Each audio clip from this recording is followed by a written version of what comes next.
Salut à tous, ici F4MSF, bienvenue sur Aventure QSO. Sur cette chaîne, on explore le monde fascinant de la radio amateur, du QRP, du bricolage et de la pratique CVT. On aime partager des méthodes claires et accessibles pour progresser rapidement, tout en s'amusant et en expérimentant. Quand on se lance dans le morse, la tentation est souvent de se concentrer uniquement sur la réception, en se disant qu'on apprendra à envoyer plus tard. C'est une erreur fréquente, l'envoi fait partie intégrante de l'apprentissage.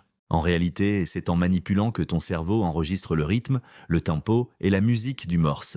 On va parler du cœur battant du code morse, le manipulateur. C'est lui qui transforme ton geste en signal radio. Et selon le modèle que tu utilises, ton jeu change complètement.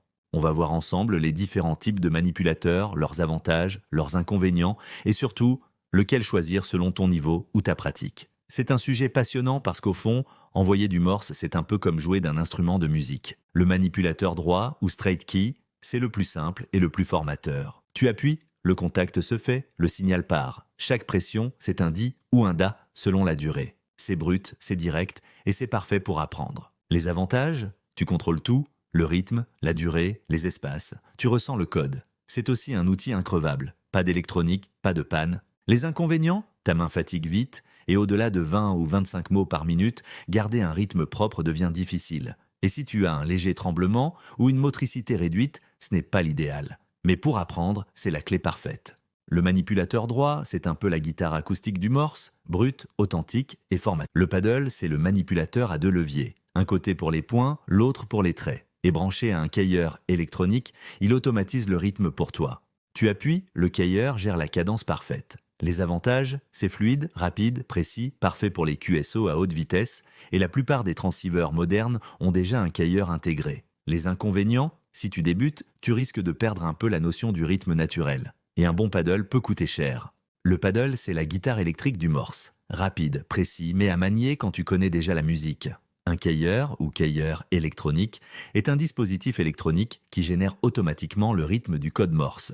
Il se charge de produire les di et les DH, points et traits, avec la bonne durée et les bons espacements, en fonction de la vitesse que tu choisis, par exemple 20 mots par minute. Tu n'as donc plus à gérer le tempo toi-même. Tu déclenches les signaux. Le cailleur s'occupe du reste. Un cailleur est toujours utilisé avec un paddle ou manipulateur double levier. Le levier gauche envoie des points, le levier droit envoie des traits. Et le cailleur transforme ces pressions en signaux parfaitement cadencés. Tu appuies brièvement sur le levier gauche, il envoie une série de points bien espacés. Tu maintiens le levier droit, il envoie des traits réguliers, sans effort de timing. Tu alternes les deux, tu peux envoyer très vite, avec un code propre et lisible. Avec une clé droite, tu n'as pas besoin de cailleur. Pourquoi ? Parce que tu fais tout toi-même. Tu appuies longtemps pour un trait, tu appuies brièvement pour un point. Tu gères les pauses et les espacements. Le signal est directement envoyé à la radio ou à un buzzer. Aucun circuit électronique n'intervient. C'est pour ça qu'on dit que la clé droite est entièrement manuelle. Tu es le cailleur humain.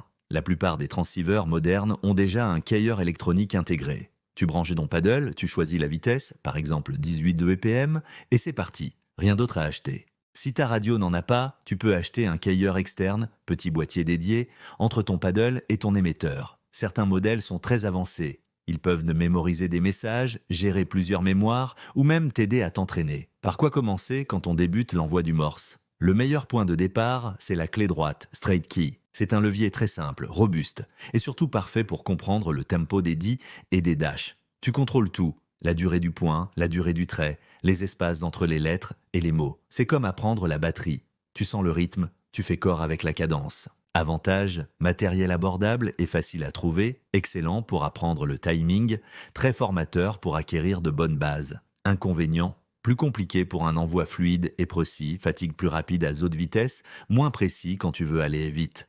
Mais pour débuter, c'est le meilleur outil pédagogique. Quand passer au paddle, certains te diront de commencer directement avec un paddle. Et ils n'ont pas tort. C'est l'outil que tu utiliseras le plus souvent dans ta pratique réelle, surtout avec les émetteurs modernes qui intègrent déjà un cailleur électronique. Commencer avec un paddle te permet donc de te familiariser tout de suite avec ton futur matériel sans étape intermédiaire. Tu feras simplement l'impasse sur la maîtrise pure du rythme à la main, mais ton oreille et ton tempo se formeront naturellement avec la pratique. Petit à petit, à force d'envoyer, ton cerveau va intérioriser le bon rythme et tes gestes deviendront fluides. Cependant, commencer avec une clé droite reste une excellente option. Et une fois ton envoi stable, que tu maîtrises les espacements et que tu sens l'envie d'accélérer, c'est sûrement le bon moment pour passer au couple paddle plus qu'ailleurs. Ce duo te libère de la mécanique. Les points et les traits sont générés automatiquement avec la bonne durée et toi, tu peux te concentrer sur le message, sur la fluidité et sur le plaisir d'envoyer. Avant même d'émettre, tu peux t'entraîner à la maison. Avec un Puteg Trainer, un ordinateur et V-Band ou un Morserino 32. Ces petits outils te permettent de pratiquer le geste, le tempo, le rythme. Certains te connectent même à d'autres opérateurs en ligne pour t'entraîner en live. Pas besoin d'une station complète. Tu peux t'entraîner hors radio de manière totalement autonome. Ces outils te permettent de t'exercer n'importe où, sans déranger personne, tout en t'habituant à la manipulation réelle. Ne sépare jamais complètement les deux apprentissages. Quand tu apprends une lettre à l'écoute, entraîne-toi immédiatement à l'envoyer. Cette synchronisation entre l'oreille et la main crée une mémoire motrice très puissante. Petit à petit, ton cerveau fait le lien entre le son, le geste et la lettre, et tout devient fluide. Avantage: tu peux pratiquer partout, même sans station. C'est parfait pour synchroniser ton oreille et ta main. Inconvénient: le ressenti est différent d'un vrai contact radio. Mais pour progresser, c'est redoutablement efficace. Ces simulateurs, c'est le piano d'étude du musicien. Tu répètes ta technique avant le grand concert. Puteg Morse Trainer, un petit boîtier très simple, souvent branché en USB, qui permet d'envoyer et d'écouter le morse avec une vraie clé. C'est parfait pour travailler la main, le rythme et la précision sans déranger personne. Compatible avec la plupart des clés droites et paddle, produit un son clair et réglable, fonctionne sans PC, totalement autonome. Prix abordable, souvent autour de 30 à 50 €. Idéal pour débutants qui veulent que ressentir la clé et progresser en vrai. L'intérêt, c'est ton premier pas vers une pratique concrète, sensorielle. Tu sens le di et le dash dans la main, ce qui ancre naturellement le rythme dans ton cerveau. CW Pokémon, une idée originale née du monde radio-amateur, un petit jeu électronique où tu gagnes des Pokémon à mesure que tu maîtrises des lettres du code Morse. L'objectif est de rendre la pratique ludique et motivante. Format compact, amusant, parfait pour les enfants ou les débutants. Basé sur la méthode coach, progression lettre par lettre. C'est un outil surprenant mais redoutablement efficace pour pratiquer tous les jours sans s'en rendre compte. Morserino 32.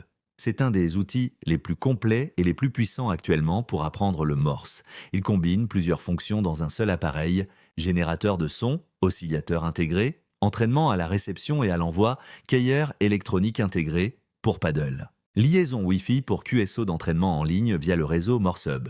Compatible avec clé droite, paddle ou keyer. Le Morserino, c'est un simulateur complet de stations CBV portable et autonome. Il te permet de t'entraîner seul, en groupe ou même contre un ordinateur partenaire. Environ 80 €, souvent vendu en kit à souder soi-même, parfait pour les amateurs de DIY et de QRP. L'entraînement via ordinateur: si tu préfères t'exercer sur ton PC, il existe plusieurs solutions gratuites ou peu coûteuses. Certains petits modules, comme le V-Band Trainer USB, permettent de brancher une clé Morse directement sur ton ordinateur. Ils agissent comme une interface entre ta clé et un logiciel de pratique. Tu peux ensuite t'exercer avec des programmes comme G4Phone, Coq Trainer, Windows, excellent pour la méthode Coq, personnalisation complète des lettres, vitesse, pause, etc.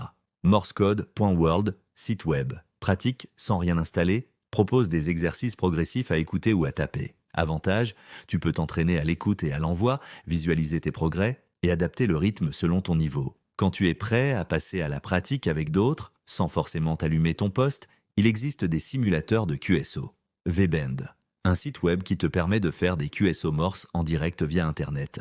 Tu branches ta clé via ton interface USB et tu échanges avec d'autres opérateurs dans un environnement simulé. Interface simple et intuitive. Idéal pour se préparer au vrai trafic. Gratuit et communautaire. C'est un excellent tremplin avant ton premier vrai QSO en ondes. Quel que soit ton niveau ou ton matériel, souviens-toi, le morse, c'est d'abord une question de rythme et de plaisir. Le manipulateur, c'est ton instrument. Chaque touche que tu envoies, c'est une note qui traverse le monde. Et quand tu fais ton premier QSO en CW, tu comprends pourquoi on appelle ça la musique des ondes. Ne sépare jamais complètement l'écoute et l'envoi, les deux se construisent ensemble. Et surtout, ne cherche pas la vitesse tout de suite. Cherche le plaisir du geste, la régularité et le son juste. Car un jour, sans t'en rendre compte, tu enverras ton indicatif naturellement, proprement, en rythme.